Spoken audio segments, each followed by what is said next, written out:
co-hosted by the MLC's Energy and Environment Committee and the Great Lakes St. Lawrence Legislative Caucus.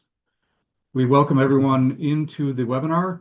I'm John Davis. I serve as the CSG Midwest Office Staff Liaison to the Energy and Environment Committee. I'm joined today by my colleague Christina Luperini, who is helping to run the webinar from the office. And before we get started, I'm just going to review a couple of housekeeping notes. Today's webinar is being recorded. A copy of that recording will be made available later this week on the CSG Midwest and the Great Lakes St. Lawrence Legislative Caucus's websites. We will be taking questions and comments today at the end of presentations. As you are probably familiar with the Zoom format, you can please use the Q&A feature or raise your hand. We will call on you to speak. Those features can be found at the bottom of your screen. If you raise your hand, we'll call on you when the time comes, so don't worry if we don't get to you right away. All right, joining us today as co-moderators for this conversation are Saskatchewan MLA Erica Ritchie, a co-vice chair of the Energy and Environment Committee, and Wisconsin Representative Sheila Stubbs, a co-chair of the Great Lakes St. Lawrence Legislative Caucus's Task Force on Emerging Contaminants. They have graciously agreed to co-moderate this webinar, and at this point, I will turn things over to MLA Ritchie to introduce today's first presenters.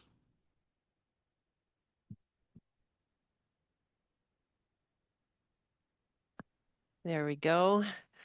Thank you, John, and thank you to all of you who have joined us today, and a special thank you to our presenters for the time and effort they have put into preparing for today's session. Today, we will look at extended producer responsibility, also known as EPR, laws and programs as a method of reducing packaging waste and keeping such waste from overrunning our landfills. We hope to leave you with information and points to consider in your respective legislative sessions. Today's webinar includes an overview of EPR, its history, development in North America, what it is and how it works, and specifics about EPR laws in Minnesota and Ontario. We have 4 great presenters lined up for today's discussion, and it's my honor to introduce the first 2 from the Circular Action Alliance, which acts as a producer responsibility organization in 5 U.S. states, including Minnesota. Kendall Asuncion, CA's Director of Policy Analysis, and I hope I pronounced your last name properly, Kendall. She leads a team responsible for evaluating EPR policies for paper and packaging, advancing harmonization across states, and collaborating with those interested to strengthen circularity in the U.S. recycling system. Before joining CAA, she managed government affairs at the Clean Power Alliance and Bloom Energy. Chris Cooperine is CAA's Minnesota Program Manager. She is working with the state's advisory board, regulators, and key interest holders to design and implement the state's stewardship plan under the Packaging Waste and Cost Reduction Act. She previously represented the composter's seat on the Minnesota EPR Advisory Board and has held board positions at the Minnesota Composting Council, chairing the USCC Target Organics Committee, and multiple roles with the Connecticut Green Building Council, now Green Build CT. Before joining CAA full-time, she was the executive director of Western's Plastics Association, a plastics trade association for the Western states and Western Canadian provinces. Prior to that, she was the circular economy specialist in public affairs for Nature Works, a global biopolymer supplier, and focused on circular end-of-life management for compostable products. Thank you both for joining us today. We will take questions once all speakers have presented. Kendall and Chris, we turn the webinar over to you. Thank you so much, Erica. We'll go ahead and wait just a moment for our slides and then hop into it.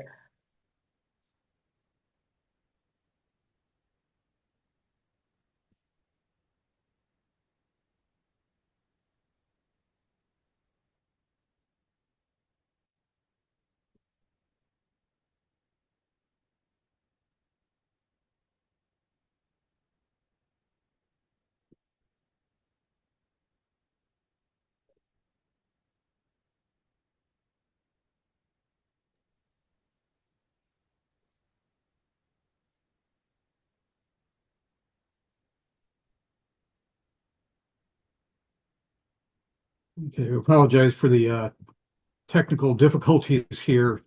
If you can bear with us, we'll get the correct slide deck up here in a moment.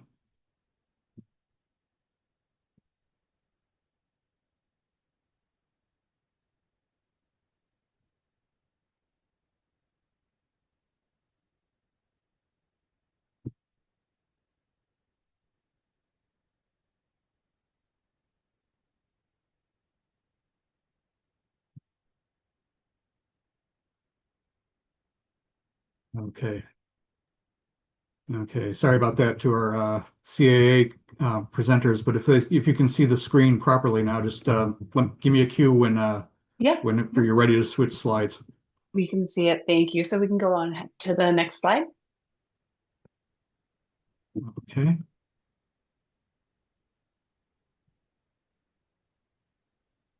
Okay.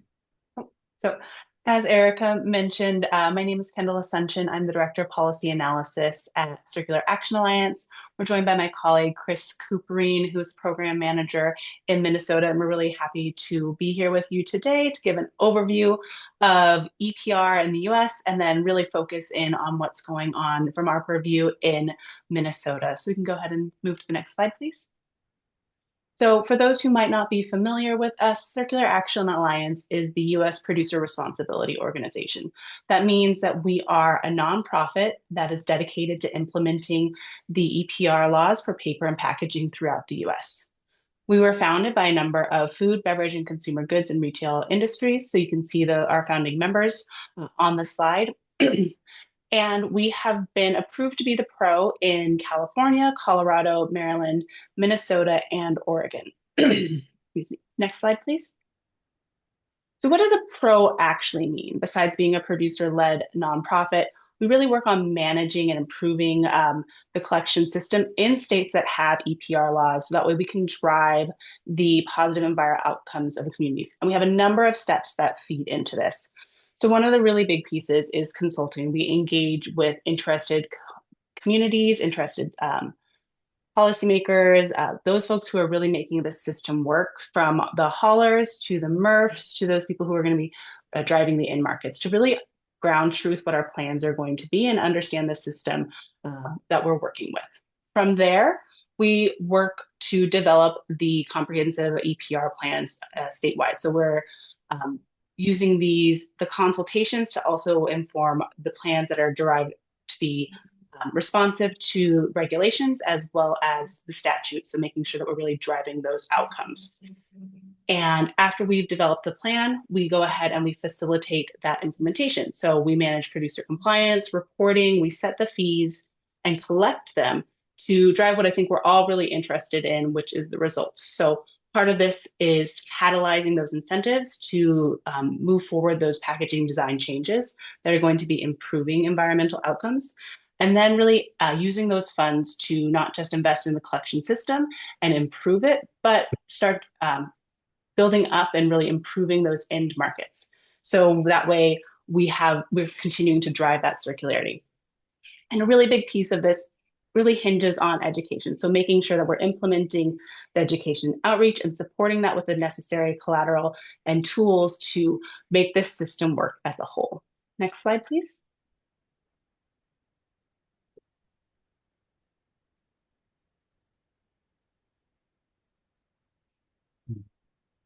So in the US, we are named pro in a number of states. So here, Oregon really kicked us off. We have a full program running. We are in the second program year, and we are really excited about the progress we're seeing there. In Colorado, our program plan was approved in December, and we are moving into implementation there. California, we are working on through the regulations and the needs assessment to write our plan. And then we are engaging, obviously, in Minnesota and Maryland to begin those processes. We're really excited about that. Last year, Washington joined the rest of the Western Seaboard in passing EPR legislation, and Maine also enacted EPR legislation. So we are monitoring those two. And then there are a couple of needs assessments going on throughout the US. Next slide. And our mission really is to help the producers comply with these laws, delivering harmonized best-in-class services to make sure that these systems are going to be working for government, businesses, and communities to reduce waste and recycle more. What we will do in the states where we have been named pro is we're going to be meeting those state-specific regulatory requirements, leveraging the existing systems and infrastructure, and advancing circularity of the covered materials by those investments, those fees that we're collecting, and then based off of the recommendations in the plan and the needs assessment to push forward to really continue to increase the circularity in the different states that we are operating in. And with that, I'm going to go ahead and transition it to my colleague, Chris, who's going to dive in a little bit more to the Minnesota perspective. So next slide, please. Hi, yes, good morning. So hello, thank you for having us on today's webinar. My name is Chris Cooperine. I am the program manager for Minnesota. When I was told what the topics could be, one of the suggestions was to review what a model EPR state program could look like. I would say that Minnesota has worked really hard to build on and improve what already exists in other states. So Sydney, Representative Jordan will have the best insights onto the bill development process. What I will cover is our process to enable program compliance by producers and to build and implement a robust stewardship plan that drives system innovations and improvements in order to reduce waste, recycle more, and provide environmental benefits to Minnesotans. Next slide, please. So reviewing the timeline, back to the timeline one, thank you. The Minnesota Pollution Control Agency, the MPCA, is finalizing the preliminary assessment of Minnesota's packaging and paper waste management system, which should be on their website by the end of this month. The MPCA will conduct a full needs assessment this year in consultation with the Minnesota Advisory Board, with us at CAA, and interest holders across the state, which is due by the end of December of this year. We don't have details yet, but the MPCA expects to begin its rulemaking process sometime this year. CAA will provide an updated list of obligated producers and brands to MPCA every July 1st. To date, well over 2,500 producers have registered for Minnesota's program. And we are required to submit a draft stewardship plan to the MPCA by October 1st, 2028. The plan articulates how we will implement the program requirements to collect fees from producers, to reimburse service providers, and to improve recycling, composting, reuse and return, waste reduction, and post-consumer recycled content for all covered materials. So throughout this timeline, we are consulting with the Minnesota Advisory Board, with the MPCA, and with other interest holders to ensure that the plan meets the program's obligations and the needs of Minnesotans. Next slide, please. So for the compliance journey, from the producer side, the first step is for producers to register with Circular Action Alliance through our producer portal, and to sign legal agreements that outline the obligations of producers with us. Once registered, producers gain access to educational forums, workshops, monthly webinars, and detailed guidance that help to determine their obligations and prepare producers for reporting deadlines. The next step is for producers to collect and report material supply data in the producer portal, reporting portal, and then finally to pay their producer fees. In parallel with the producer participation, planning efforts are underway to inform the stewardship plan.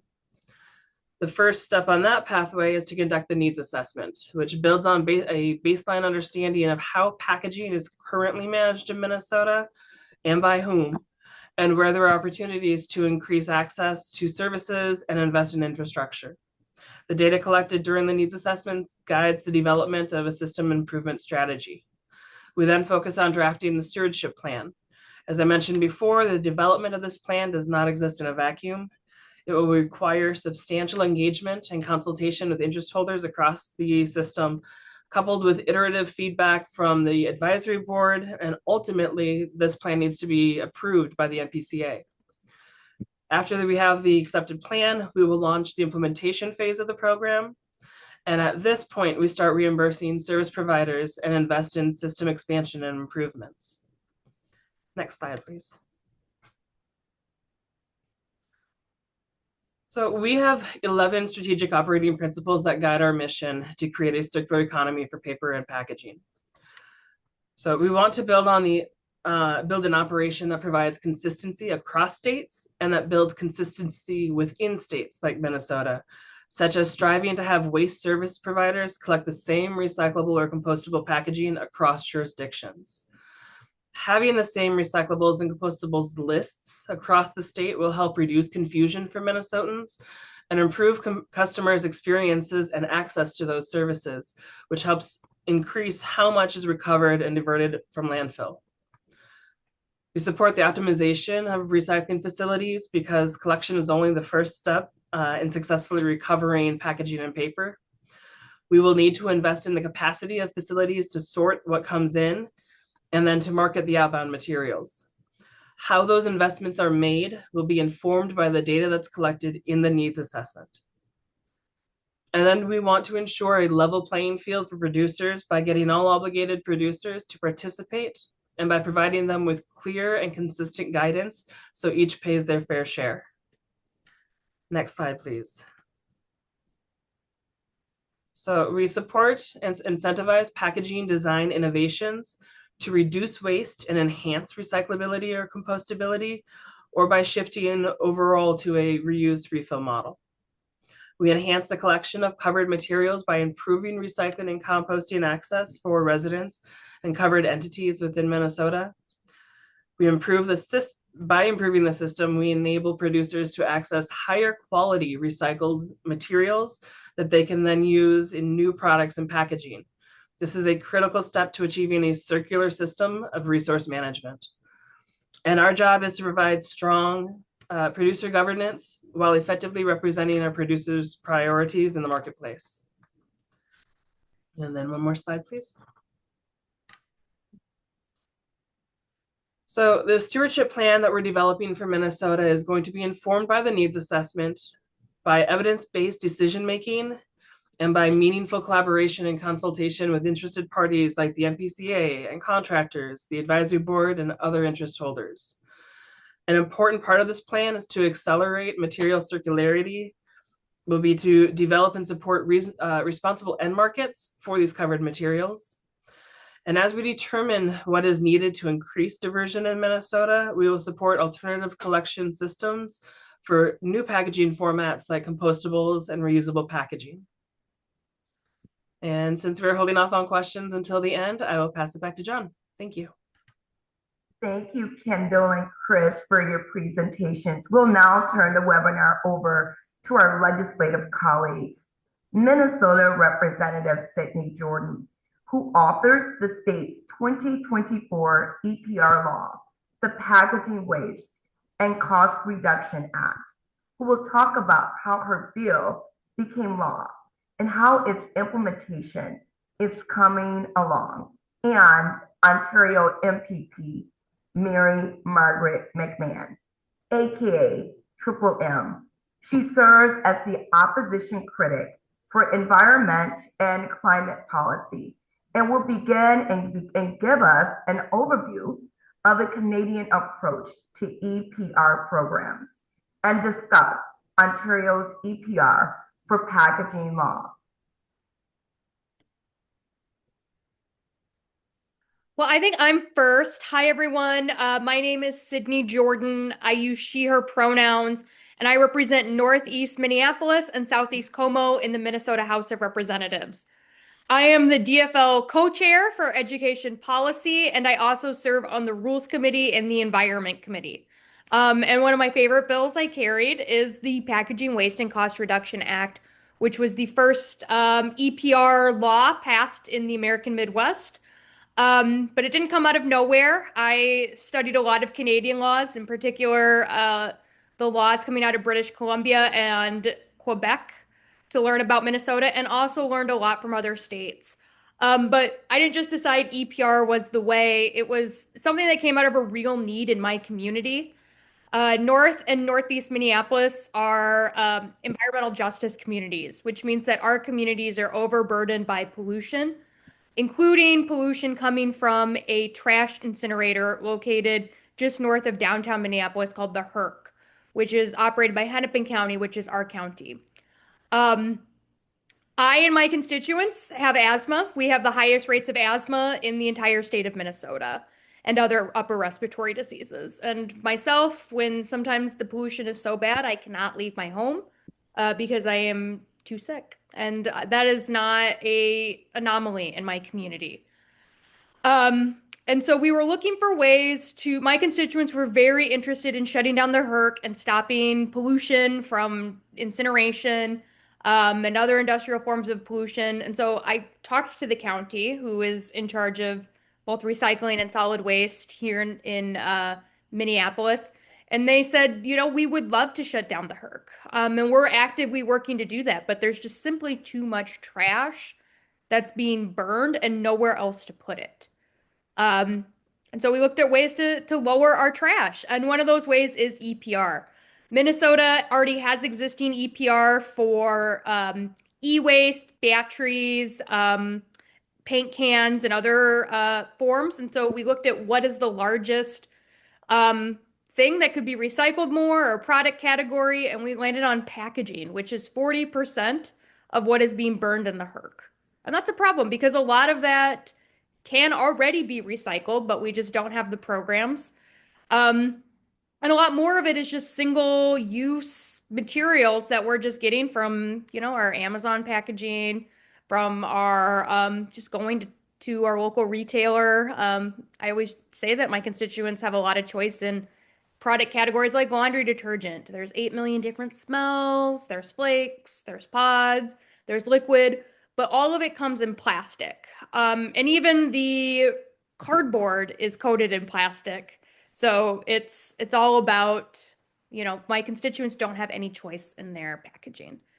So we landed on EPR after Maine passed their law to start enacting EPR in Maine. Maine is a similar state to Minnesota in a lot of ways, where, you know, we have moose, but also we have a lot of people who are concerned about the environment and water in particular. So we look a lot at Maine. Colorado had just come online with passing EPR, and we were seeing this in a trend in states east and west of us and north in our Canadian provinces, and we thought, let's do this in Minnesota. So that's how we came about with EPR as the way. Putting this bill together was a lot of work. We had a policy, myself and Hennepin County, who I worked with, and other advocates, that we weren't going to turn down a meeting. And so we met with everyone who wanted to meet with us to talk about EPR. So we met with advocates, we met with consumer brands, we met with other counties, we met with haulers, we met with MRF operators, and we started putting this together. For legislators, I recommend having a similar policy, but also just acknowledging from the beginning with all of the stakeholders that you're going to meet with that not everyone is going to be happy. This is not the bill that I introduced. No one got everything they wanted in EPR in Minnesota. And that's important for you to recognize at the onset as a legislator, you're not going to get everything you want. And important to set that up front with everyone you meet with, whether they're the advocates who want the strongest EPR in the entire world, like go them, but it's going to be hard to, you know, that compromise is something you should establish on the onset. Other things to think about is the sequencing of your implementation. We just had a great presentation from our pro here in Minnesota about the sequencing. We spent days trying to get that right. And one of the truly 24 plus hours working on getting our sequencing right. You want to make sure that the reports are in the exact right order so that they can inform and build on each other. You're building, a Mayan pyramid here where every layer is going to support the next layer of implementation and building out your new and improved recycling system. And the way we did that was by looking at those other states and provinces. We saw where they had to, what their process was and their sequencing order was, and where those other states had to amend it to realize that they actually needed this advisory council to be established before that needs assessment was due. And so making sure you're getting your sequencing right is a really critical component of putting your bill together. The other tip I have for legislators is look at harmonization across other states and provinces. You know, Minnesota, one of Minnesota's #1 trading partners are on this call. There's a couple people from Ontario here. We also have our frenemies over in Wisconsin. We have a lot of cross-border trade. Go first, but and it's important that you're thinking about how that system relates to everything else too. And so harmonization with other states is really important with your definitions and timelines. And that's, you know, making sure that your producer definition harmonizes, and you're seeing that across states. Minnesota learned from other states to get our definition of producer right. And we took that from Washington State that hadn't even passed EPR yet, but they had negotiated this producer definition that all sides could agree on. And then Maryland has now taken Minnesota and Washington's definition. So getting that harmonization across states will really help you advance EPR and will make it easier for everyone to adhere to what you're trying to do, which is increase recycling and reduce waste in your landfills and incinerators. There is a lot more. I could talk about this all day. In fact, many of you have probably seen me on webinars talking about this all day. I just want to put in a plug for a report that I wrote with Circle by OPLN, specifically for legislators who are contemplating EPR in your states. This is written for you by myself and the other states that have U.S. states that have already passed EPR. Maybe we can expand to include Canadian provinces, because I'm sure there's a lot to learn there as well. I know that because I've toured your MRFs and learned a lot from Canadian provinces and your officials over time to develop this. But please check out the Legislator's Guide to EPR by Circle by OPLN. Hopefully CSG can send out a link to it, but it includes a lot of definitions and things you should think about as you're putting your bill together as a legislator. So that's kind of the why for Minnesota. I think we have a great foundation. It's something that we always need to keep looking and working on, but I'll hand it back to CSG.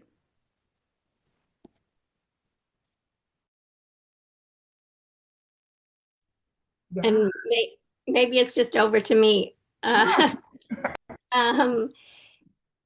So I'm Mary Margaret McMahon, and as you heard, I go by Triple M because my name is way too bloody long. You can thank my parents for that. And I am a lifelong environmentalist and critic for the Ontario Liberal Party for climate action, environment, and emergency preparedness. And I love trash, but mostly when I say trash, I mean waste diversion. So, and I should say in typical Canadian fashion, I will be sharing a little bit of my time with my colleague out west from Saskatchewan, Erica. So I will start off with a little bit of the background of Ontario's legislation and get into the good, the bad, and the ugly of our rollout, and some lessons for you, which we were the guinea pigs, I guess. So Ontario's waste reduction and recycling is governed by what we call RCEA, which is Resource Recovery Circular Economy Act 2016. And it creates a framework for producer responsibility. And in the regulations, we address items like tires, batteries, electronics, household hazardous waste, blue bins. And so then the regulatory framework requires producers of designated materials like beverage containers, glass, plastics, metals, and paper to meet annual targets set by the province. And this is administered by something called RIPRA, which is a Resource Productivity and Recovery Authority. And it's a not-for-profit corporation established under the Act. And RIPRA is to ensure and monitor compliance of EPR. EPR has been actually talked about in Ontario for over 25 years and is finally happening. Woohoo! And as you know, the onus is now on the producers to foot the bill of recycling their packaging. And so hopefully, presumably, the goal, of course, is that they will rethink their packaging to make it more sustainable and environmentally friendly. And so the prediction is that Ontario collectively will save over $200 million a year. Because previously under the old system, municipalities split the cost with the producers, 50% municipalities, 50% producers, albeit municipalities were in charge of paying for the whole operations of the system.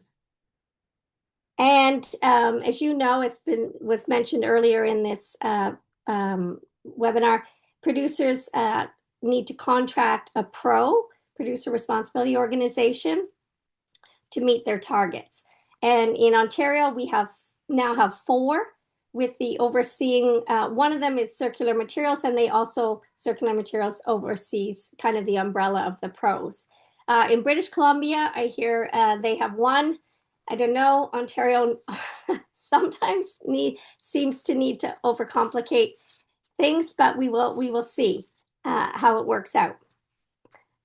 I should say all of the Ontario EPR programs are fully self-funded. So no taxpayers' dollars are going towards it. For durable goods like tires and electronics, the consumer pays a visible fee at the time of purchase, which covers the cost to recycle safely and manage the item at the end of the life. Also, RIPRA, the cost of operation for RIPRA, which is actually over 70 staff regulating all of the EPR programs in Ontario. The fees for RIPRA is also covered by the producers. So essentially, if you don't drive, use electronics, or eat, you won't pay anything. All right, now we're going to go to the slides. So we'll just skip this slide. All right. So, we'll go back to the map, the first slide. This is the second slide. There, right there. Yeah, thanks. So here's basically the ugly of the rollout is, the good is that it's finally happening after 25 years. The ugly is, can you think of a possibly worse time to roll out EPR than the dead of winter, January? So January 1st in the largest city, Toronto, in Canada, 3.5 million people in Toronto proper. And so we roll it out January 1st. January was had the highest snowfall in Toronto ever. We broke a 1944 record. So some of the streets were very narrow, a lot of traffic. So to have extra trucks, especially the first week of January, rolling down the streets, trying to get down when the snow plowing was basically not happening. It was a nightmare, complete nightmare. And also compile that with, it's right after the holidays when people have a lot of excess packaging, hopefully recycling more than trash to go out. So just a colossal, as my grandma would call it, dog's breakfast. And then add on to that complete lack of communication. The province, for some reason, I can imagine why, and that can be a whole other webinar, had absolutely no form of communication whatsoever. I would think they would want to champion this. It's a move in the right direction. British Columbia does it well. Europe does it well. Obviously, we're learning the States is doing it as well. So no communication from the province, and the city basically washed their hands of it. So if you see the blue bin right here, the city has had Circular Materials place all the stickers on the blue bins covering up the City of Toronto logo and telling you to call Circular Materials, not them. Done and dusted, done, not the city. So the city did the stickers, which most people didn't even notice. And actually one person thought their bin had been vandalized. And then the city did the occasional transit ad in our subway system and a small flyer. So not something that the average Joe knew about. And so it was a colossal confusion all round. And I will say that Ontarians, especially, I feel all Canadians do, but Ontarians love their blue bins. They, you know, even if they're not an environmentalist at all, if they don't believe in climate change, climate emergency, they love their blue bin. That's the one environmentally conscious thing they do. So you don't mess with the blue bin. So we're getting over the hump. We had a zillion calls in our offices and had to put out a lot of fires and missed blue bins collection and whatnot and recycling all over the street. So don't do it in the winter. Get your communications in down pack, and don't do it after the holidays would be my recommendation. Next slide. And we'll go through, so I pushed, okay, yeah, we did our part in getting communications out there. So I have a newsletter that goes out to over 10,000 people. Not sure they all read it, but it goes out to them. And we got a lot of information out there through that mode of communication, as well as social media. I've been doing a running road show called Trash Talk, where I bring waste experts out. We are doing them at all the breweries. We're making it fun, get to know the new system and embrace it. Next slide. We push circular materials to do facts and fiction information to go out.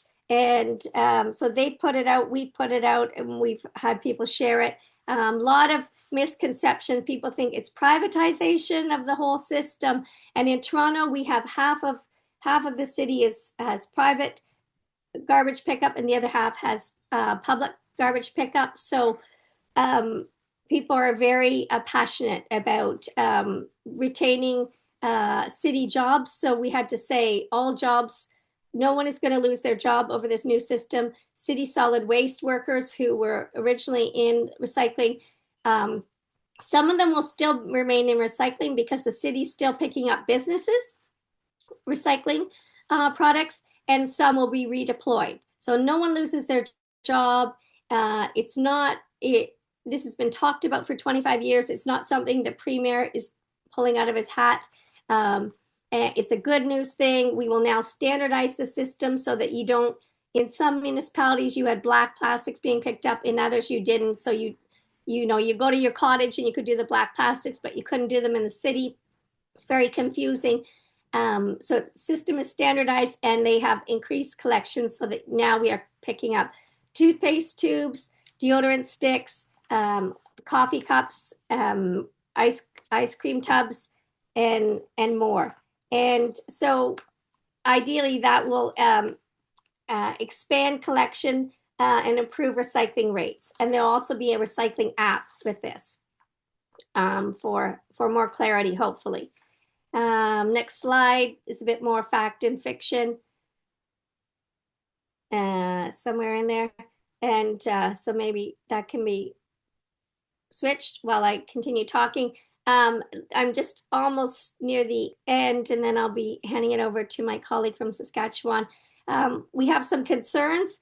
Some of the concerns are number one, that the Premier and the majority government they're delaying the targets. Some of the targets, the recovery targets from 2026 to 2031. We do not have time to delay in Ontario because we are running out of landfill space. Our Toronto's Green Lane landfill will be at capacity in 2035. I am sure it's the same maybe in the States, but you can imagine how hard it is to put in a new landfill. Who wants to live near a pile of trash, garbage? And so we're going to look at expanding, if we can expand that landfill, but we really need to look at ourselves and the amount of waste recycling we put out, and figure out bigger and better ways, which is why we've implemented EPR. So we can't delay, and the government is currently limiting expansion. It was supposed to go out to more long-term care homes, multi-residential buildings, public spaces. They're limiting that expansion. as well as they've just killed the working group that was studying the bottle deposit return system, which is in every single province except Ontario and Manitoba. Personally, I think that's ridiculous. I have a private member's bill on it, hoping to get that passed. We need to be doing everything we can. We don't want to be we're shipping our ICI materials to Michigan. We don't want to be doing that ever. We want to be responsible for our own waste, but also in light of the current government situation down there and what's going on back and forth with Canada these days, we really need to be self-sufficient. So we need to think about those things, and also mattresses. What are we going to do with mattresses? We haven't solved that big mess right now. And that is it. Sorry, I'm Irish. I do like to chat. And I will now hand it over to Erica Ritchie. But thank you for being here. Thank you for caring about the planet. And this is collaborative, working all together. We can do it together. Wonderful. Thank you, MPP Mary Margaret. Great presentation so far. From 2013 to 2016, I served as Assistant Deputy Minister of Environment, leading the Environmental Protection Division as Saskatchewan launched its Extended Producer Responsibility Program for residential paper and packaging. This was part of a broader shift toward multi-material waste stewardship, covering many of the standard streams already mentioned, as well as agricultural plastics. At the time, municipalities across Saskatchewan were piloting different recycling approaches, and other provinces were ahead of us. Our role was to bring coherence to a patchwork of systems and design a model that worked for Saskatchewan's realities, with a large geography, diverse communities, and uneven local infrastructure. To do that, we relied on strong collaboration. We worked closely with municipalities, retailers, national organizations such as the Retail Council of Canada, and our provincial counterparts through the Canadian Council of Ministers of the Environment. Those relationships ensured the program was both practical and aligned with emerging national standards.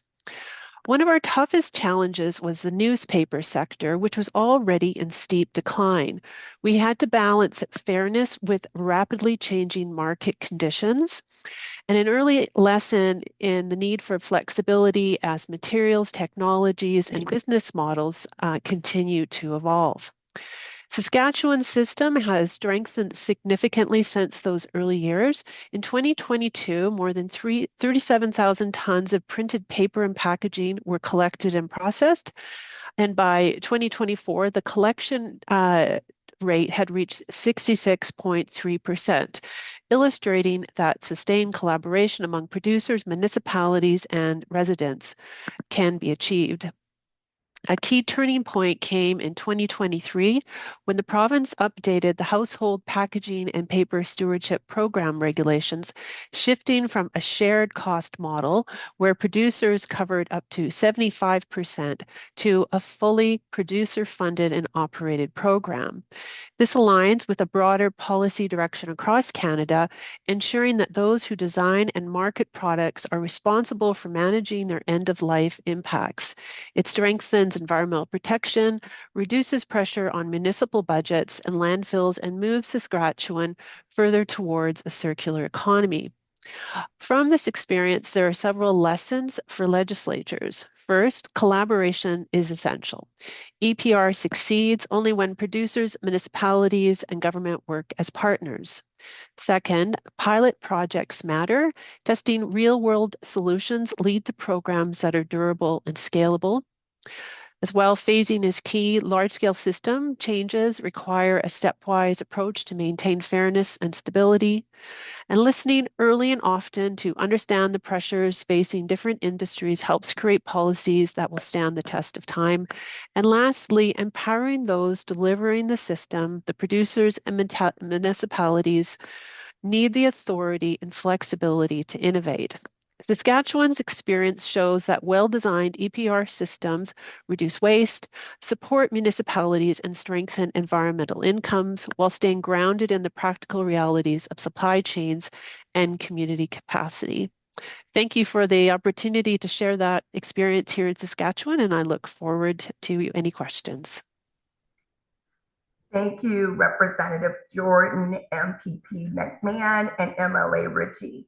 We now open the floor to questions. Please raise your hand or type your questions in the Q&A box. Well, thank you, Representative Stubbs, and thank you to all our presenters for your information. We do have one question so far in the Q&A section. This is to Representative Jordan. The question is, did your bill include the exact fees that producers would pay under the EPR law, or was that left to administrative rules? The questioner is also wondering how producers are typically defined in these EPR laws. Is the definition the makers of actual packaging only, or is it the companies that use the packaging too? For example, Amazon, to use one obvious example. So Representative Jordan, I'll turn the floor over to you for answering that question. So I'm going to break that up into two chunks. The first one is fees. And so the fees are not set in statute. The fees are determined by the cost of operating the program in Minnesota. So there are issues with defining fees in statute, because if you define a fee in statute, it doesn't necessarily reflect the cost of the program. Triple M talked about having a bottle deposit. That is also a bill that I am carrying and trying to push in Minnesota as well. But you see it in U.S. states. I almost said Minnesota states. In U.S. states where they defined the deposit in statute, it doesn't necessarily account for the entire cost of managing the program. So and it's not done necessarily through rulemaking. It is done through a combination of the pro, and maybe CAA can talk more about that, in conjunction with the MPCA. So yeah, it's not set in statute and it changes.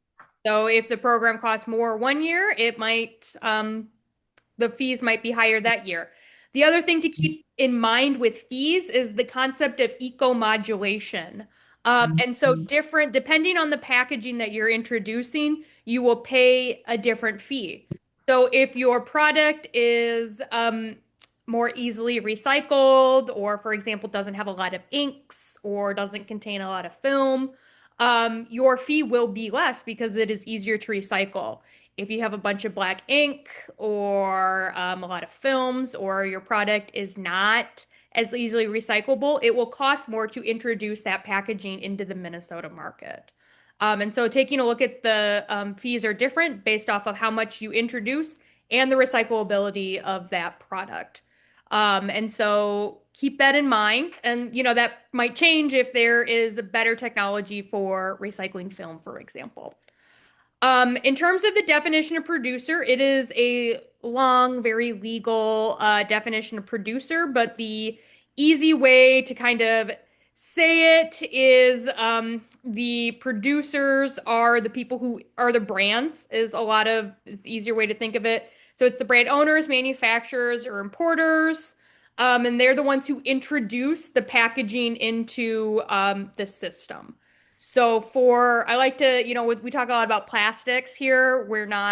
And when I was carrying this bill, the Barbie movie was very big. So we're not talking about Barbie herself. We're talking about the box and the little twist ties and things that Barbie comes in. And so in that case, it would be Mattel or whatever subsidiary it is that pays for Mattel. So in the case of Amazon, if Amazon is introducing the box into the recycling system, Amazon would be the producer there. It is a longer one. It's in the law, so you can see it right there. It's in the first part of it, but that's kind of the definition. And of course, there's lots of different exemptions. So for example, newspapers with a smaller circulation, I believe my colleague from Saskatchewan referenced newspapers, or medical devices where the packaging is regulated by the federal government. the part of the packaging that is regulated for health and safety is not included, but the rest of the packaging would be. So I always use my contacts as an example. The plastic that surrounds the contact lens itself is excluded from EPR, but the box and the shipping that it comes in would be part of the system.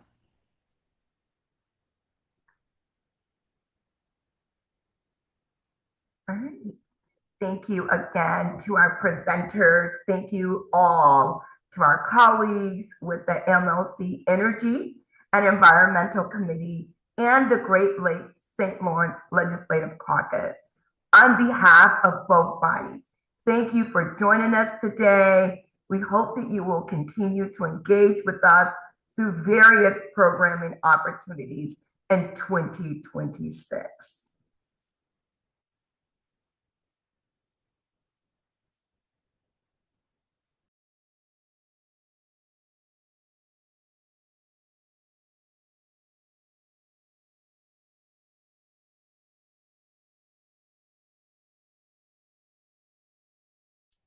Oh, John, I think you're muted.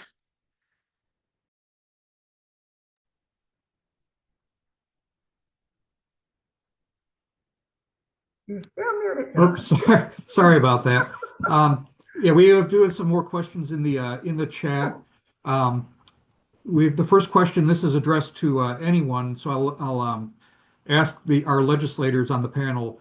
What are the major pushback points in getting EPR legislation passed?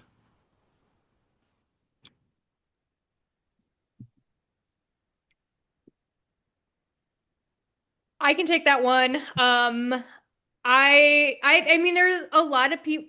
Change is hard, right? Anytime you're doing change, it's going to be hard. We know that as legislators. EPR does represent kind of a total overhaul of your system, and that in and itself creates a lot of questions. There are, producers have concerns. There are also lots of producers that strongly support EPR and will be on your side when you're pushing for EPR. There are other producers that don't want to do it, frankly. There are a lot of times where you're in Minnesota, a major thing we had to get right was our municipal contracts. And I think you heard about that in Ontario too. Some of our cities have organized trash collection and recycling collection, like Minneapolis. Other places don't. And so protecting those contracts, whether they're a labor contract or a hauler contract, was something that was going to be hard. There's lots of people who want to be exempted from this for various reasons. Some are really good, some are not as good. But generally, this was something that was strongly pushed by our local governments, by environmental activists, by healthcare providers. And so there's also a lot of people who want this as well. But those are some of the top line pushbacks that we got in Minnesota. I could take a stab at that one too, John. Sure. Just very quickly, I think it was mentioned by Representative Jordan early on that it was important to have an advisory council established early on in the process. Certainly in Saskatchewan, we found that bringing together diverse perspectives and stakeholders to understand where they had commonality was essential in addressing some of those concerns and some of that resistance that we saw early on. I mean, everyone's interested in protecting their interests and ensuring that there's a balance and that there's fairness moving forward. And where you can sort of find points of commonality around some of those issues, I've really found it made a big difference in sort of getting through the logjam and moving towards solutions. Thank you. And that's a good segue. I have one question actually for MLA Ritchie. Could you please expand on what agricultural waste is covered in Saskatchewan's EPR program? And how did you build stakeholder buy-in for that? Yeah, great question. So of course, Saskatchewan is a large agricultural producer. And so agricultural plastics is a major waste stream. It includes things like binder twine and the shrouding for bales, basically anything that's used to bundle agricultural products in the agricultural sector. But those would be sort of the prime ones. We have these large agricultural plastic bags that are being used to wrap, um, hay bales in.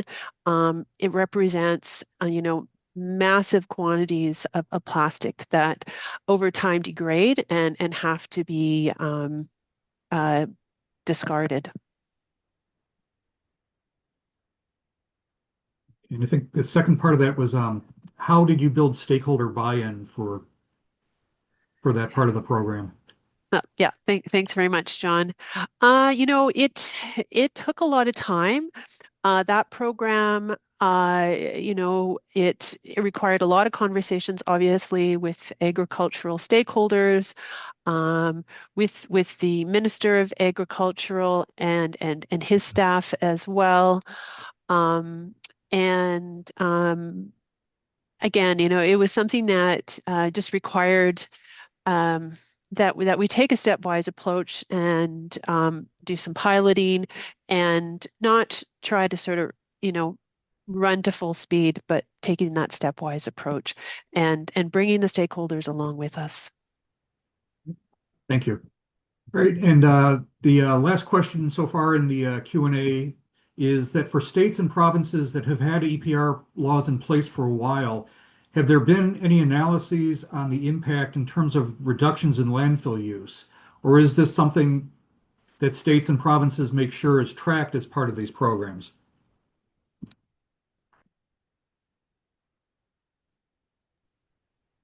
And I would invite maybe Chris and Kendall, maybe you have a better sense of that from your work across the continent. Yes, I can hop in on this. So the different states approach this in a couple of different ways. Some of them have so what you're essentially looking at is the recycling rate to see what's being diverted. And we have just launched in like Oregon, for example. So I don't know that we have any I can check with our Oregon team to see if there might be any concrete information to provide you, John, to share out. But those recycling rates are really what's going to be getting to that question of what are we diverting from landfills and how much are we putting back into circularity. In some states, that is going to be statutorily required. In others, that is going to be part of the program plan.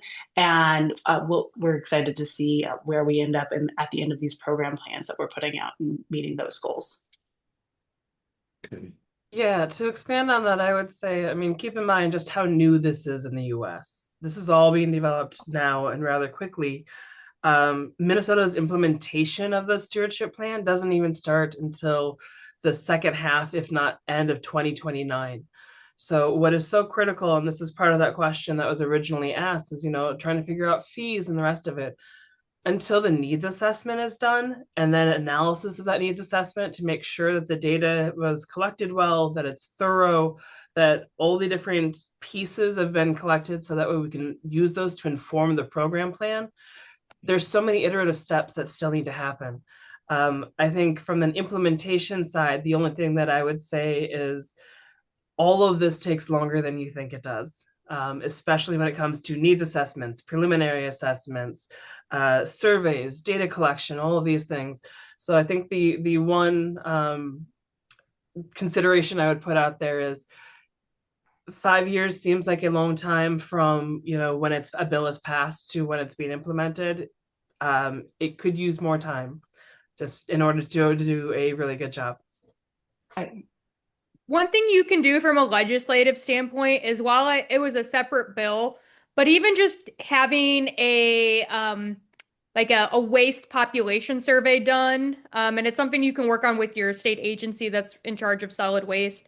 That was a separate bill I had to help us that can help inform that needs assessment, but it was a separate bill to just really look at what is going into our landfills and incinerators in Minnesota and figure out how much can be diverted. And maybe it is just like we really need to do a education campaign in Winona, Minnesota, because for some reason this part of the state is just throwing out a lot of aluminum cans or something. I'm no shade to anyone from Winona. I don't know that you're throwing out aluminum cans, but you were the first county I came up with.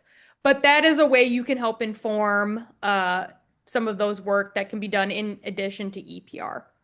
And I will just add, as Representative Jordan mentioned in the beginning in her initial piece, this is a pyramid, right? Everything is informing everything. And so in order to do this well, we need to ground this in good, solid data to make sure that we are designing a system that is responsive to the needs as well as the economic reality. So really making sure that that data is solid and that things are timed appropriately. That timeline, while it might seem long again, is so, so important to make sure that things aren't getting caught up while waiting for other pieces to come through. So we really want to iterate that, as a pro in multiple states, we want to see this done. We want to see it done well. And that quality data, those timelines, that's really what leads to a very good implementable program because we all want this to succeed. All right. Okay, well, thank you. Are there any more questions, either in the Q&A or in the chat?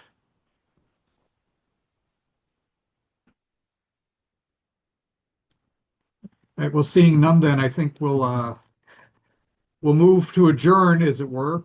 But thank you very much for joining us to learn about extended producer responsibility for packaging.